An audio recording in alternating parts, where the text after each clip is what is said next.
వీళ్ళ ముందుగా ఫటాఫట్ న్యూస్ చూద్దాం. వచ్చే ఎన్నికల్లో గెలిపే లక్ష్యంగా వ్యూహాలు రచిస్తున్నారు జనసేన అధినేత పవన్ కళ్యాణ్. వరుస పర్యటనలతో పార్టీ శ్రేణుల్లో నూతనోత్తేజాన్ని నింపుతూ ముందుకు సాగుతున్నారు ఆయన. పవన్ దృఢ సంకల్పం ముందు ఆ భానుడు కూడా చిన్నపోయాడు. భగభగమండే ఎండలు సైతం లెక్క చేయడం లేదు. వడదెబ్బ తగిలినా డోంట్ కేర్ అంటూ అభ్యర్థుల కోసం ప్రచారం చేస్తున్నారు.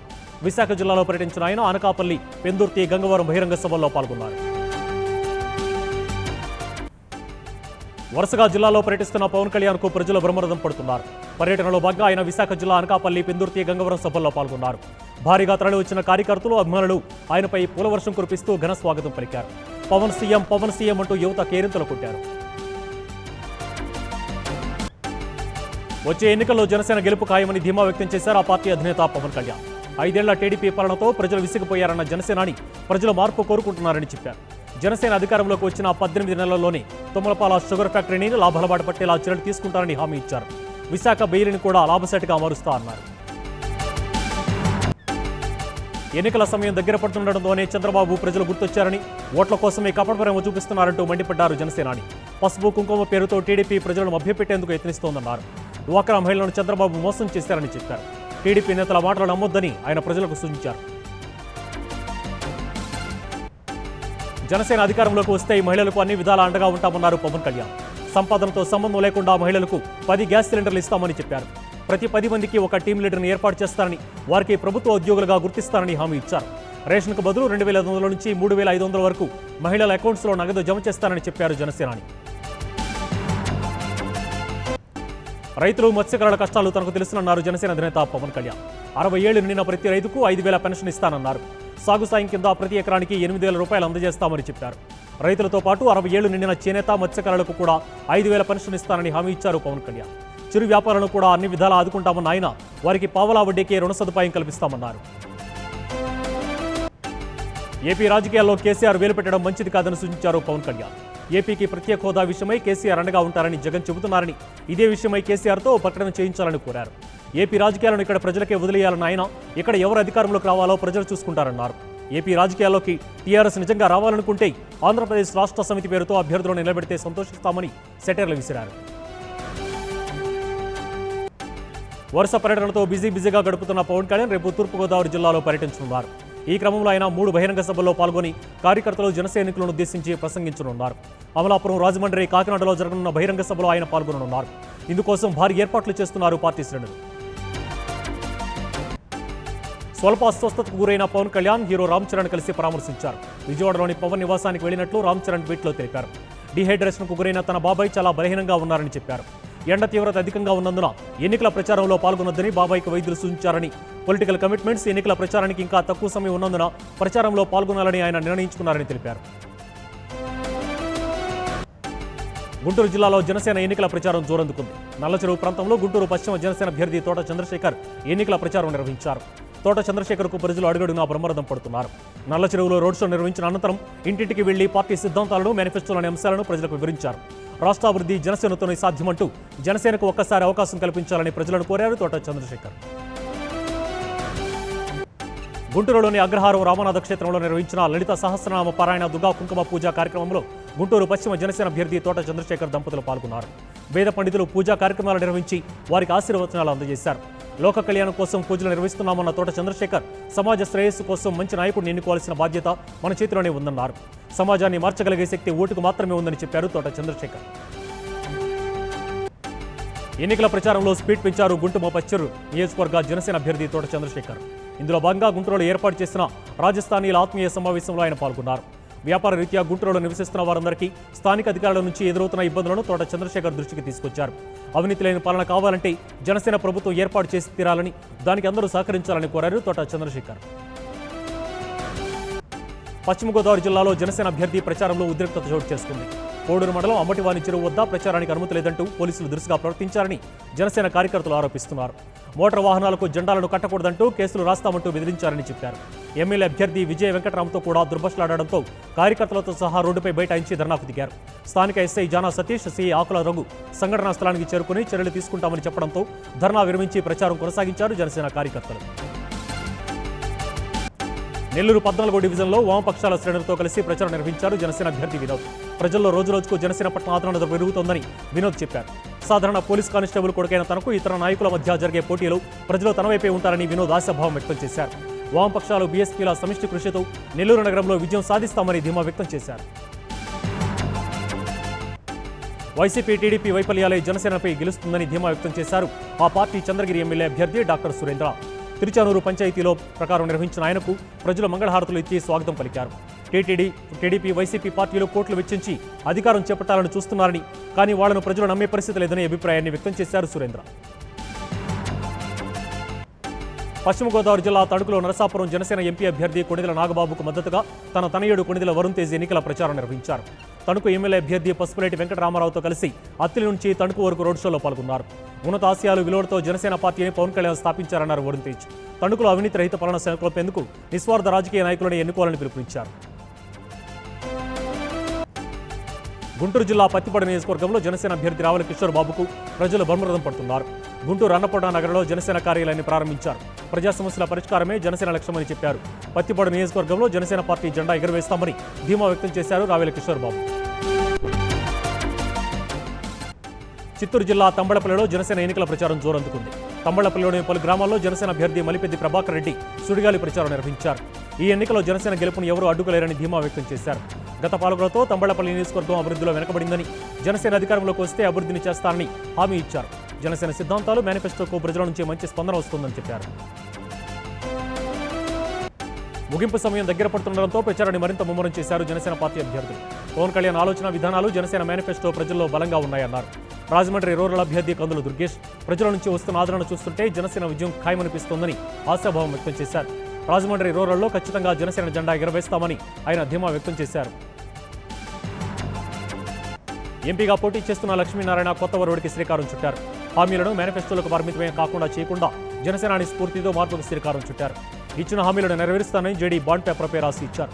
విశాఖ పార్లమెంటరీ పరిధిలో చేస్తానన్న అంశాలను ₹100 బాండ్ పేపర్పై రాసి ఇచ్చారు. విశాఖలోనే ఉంటూ నిత్యం ప్రజలకు అందుబాటులో ఉంటానని, ఒక ఆదర్శ పార్లమెంటు నియోజకవర్గంగా తీర్చిదిద్దేందుకు ప్రయత్నిస్తానని అందులో చెప్పారు.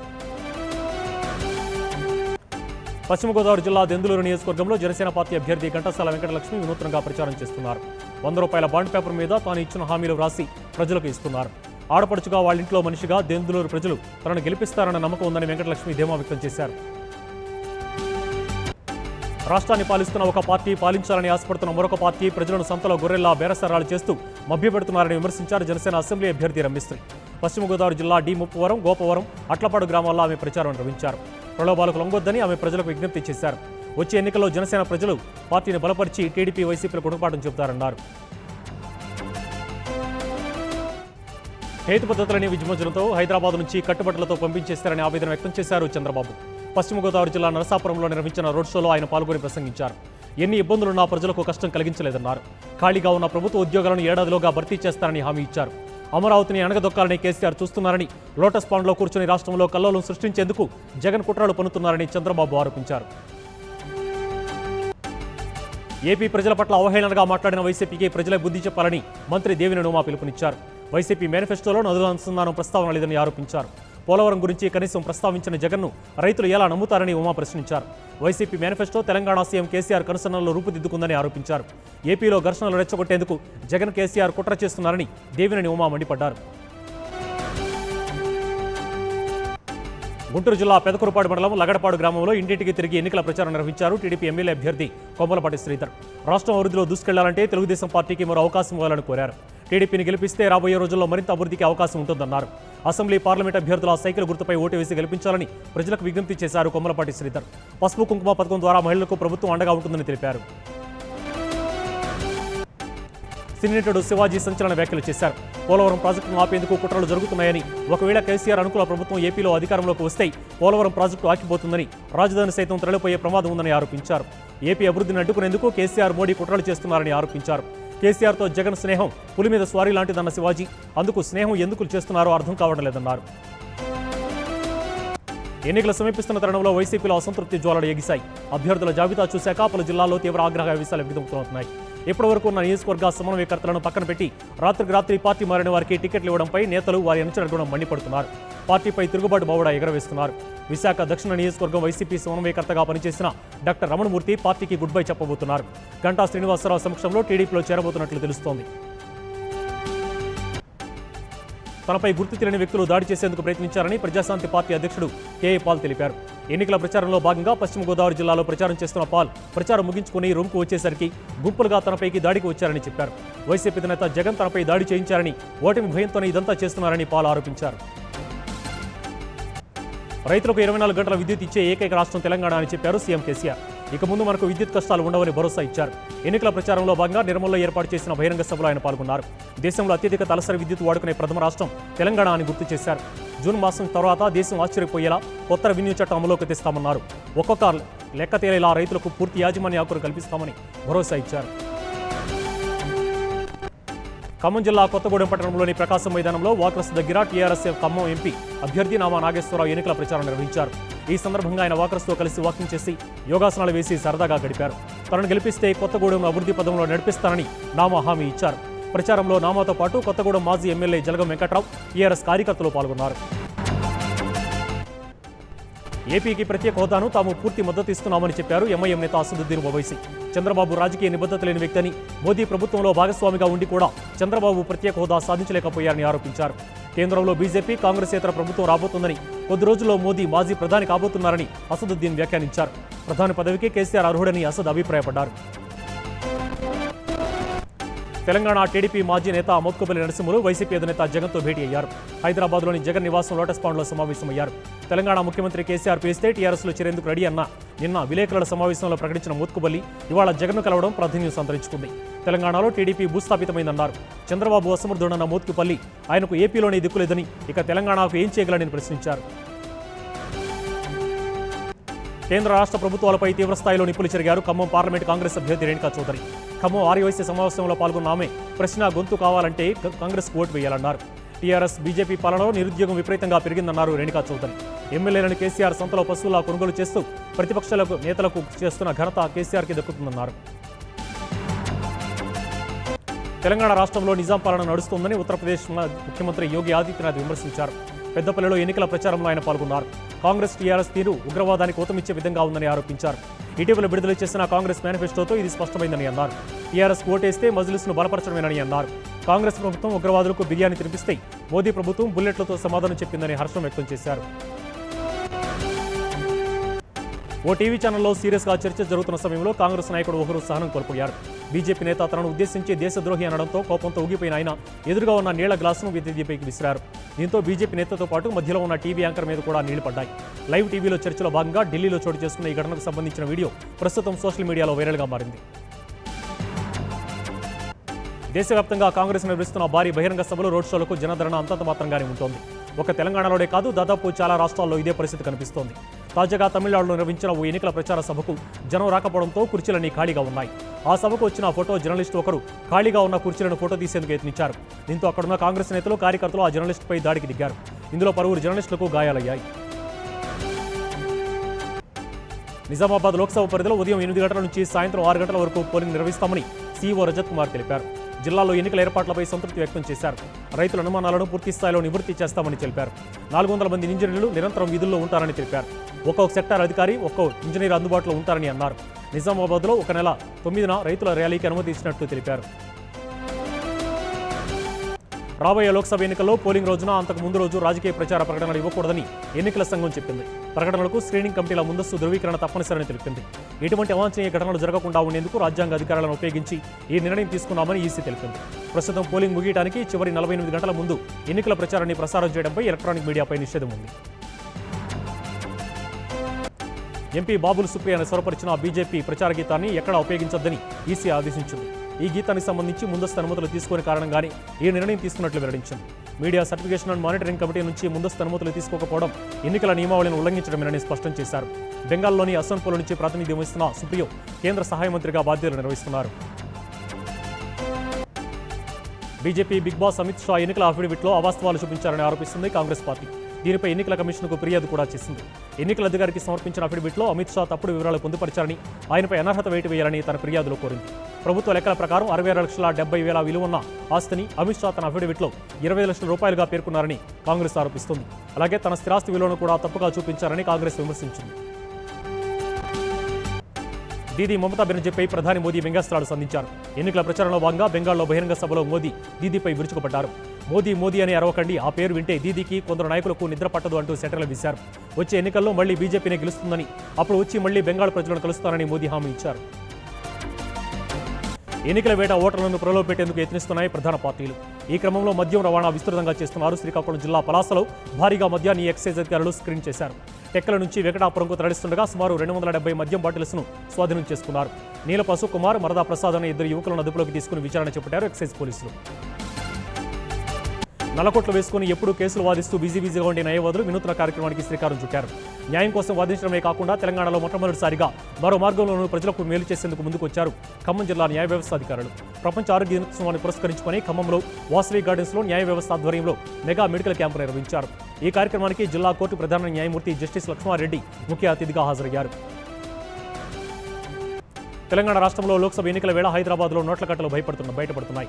గత 2 రోజుల్లో నగరంలో జరిపిన వాహన తనిఖీల్లో 4,92,00,000 రూపాయల నగదును టాస్క్ ఫోర్స్ సిబ్బంది పట్టుకున్నారని నగర పోలీస్ కమిషనర్ అంజనీ కుమార్ వెల్లడించారు. మొత్తం 5 పోలీస్ స్టేషన్ల పరిధిలో జరిపిన ఈ తనిఖీల్లో నగదు తరలిస్తున్న 5గురిని అరెస్టు చేసినట్లు తెలిపారు. అనధికార నగదు తరలింపుపై ప్రత్యేక దృష్టి పెట్టామని, ఎన్నికల కోడ్ అమలులోకి వచ్చాక పెద్ద ఎత్తున నగదు స్వాధీనం చేసుకున్నామని సిపి తెలిపారు. ఎన్నికల వేళ హైదరాబాద్లో మరో భారీ హవాలా రాకెట్ గుట్టురట్టు చేశారు పోలీసులు. బంజారాహిల్స్, మలక్పేట ప్రాంతాల్లో తనిఖీలు నిర్వహించిన పోలీసులు అక్రమంగా దాచిపెట్టిన డబ్బును పట్టుకున్నారు. సుమారు 3 కోట్ల నుంచి 50 లక్షల రూపాయల వరకు పోలీసులు స్వాధీనం చేసుకున్నారు. 4 వ్యక్తులను అదుపులోకి తీసుకున్న పోలీసులు విచారణ చేపట్టారు. హైదరాబాద్లో మరో భారీ డ్రగ్స్ ముఠా గుట్టును రద్దు చేశారు పోలీసులు. కొకైన్ విక్రయిస్తున్న 2 ఆఫ్రికలను ఎక్సైజ్ ఎన్ఫోర్స్మెంట్ అధికారులు అదుపులోకి తీసుకున్నారు. మెహదీపట్నం, నానాల్ నగర్ ప్రాంతంలో కొకైన్ విక్రయిస్తుండగా ఎక్సైజ్ అధికారులు అదుపులోకి తీసుకున్నారు. వారి వద్ద నుంచి 25 గ్రాముల కొకైన్ను స్వాధీనం చేసుకున్నారు. బెంగళూరు నుంచి అక్రమానికి నగరంగా తీసుకువచ్చి విక్రయిస్తున్నట్లు పోలీసులు గుర్తించారు. దేశవ్యాప్త ఎన్నికల నేపథ్యంలో ఐటీ దాడుల పరంపర కొనసాగుతోంది. మధ్యప్రదేశ్ ముఖ్యమంత్రి కమల్నాథ్ సన్నిహితుడు ఓఎస్డీ ప్రవీణ్ కక్కర్ నివాసంపై ఆదాయ పన్ను అధికారులు దాడులు జరిపారు. ఇండోర్లోని కక్కర్ నివాసంతో పాటు భోపాల్, ఢిల్లీలో కమల్నాథులు సన్నిహితులకు చెందిన మరో 6 ప్రాంతాల్లో ఏకకాలంలో దాడులు జరిగినట్లు తెలుస్తోంది. ప్రస్తుతం సోదాలు కొనసాగుతున్నాయి. దీనిపై బీజేపీ అధికార దుర్వినియోగానికి పాల్పడుతోందంటూ కాంగ్రెస్, ఇతర విపక్ష పార్టీలు విమర్శలు గుప్పిస్తున్నాయి. ఢిల్లీలో జరిగిన మ్యాచ్లో బెంగళూరు వరుసగా 6వ ఓటమి చవిచూసింది. చిన్నస్వామి స్టేడియం వేదికగా జరిగిన మ్యాచ్లో రాయల్ ఛాలెంజర్స్ 4 వికెట్ల తేడాతో ఓటమి పాలైంది. ఈ మ్యాచ్లో తొలుత బ్యాటింగ్ చేస్తున్న ఆర్సీబీ నిర్ణీత 20 ఓవర్లలో 8 వికెట్ల నష్టానికి 149 పరుగులు చేసింది. ఆ తర్వాత బ్యాటింగ్ ప్రారంభించిన ఢిల్లీ 18.4 ఓవర్లలో 6 వికెట్ల నష్టానికి 152 పరుగులు చేసి విజయాన్ని తన ఖాతాలో వేసుకుంది. For more updates, please subscribe 99 TV Telugu.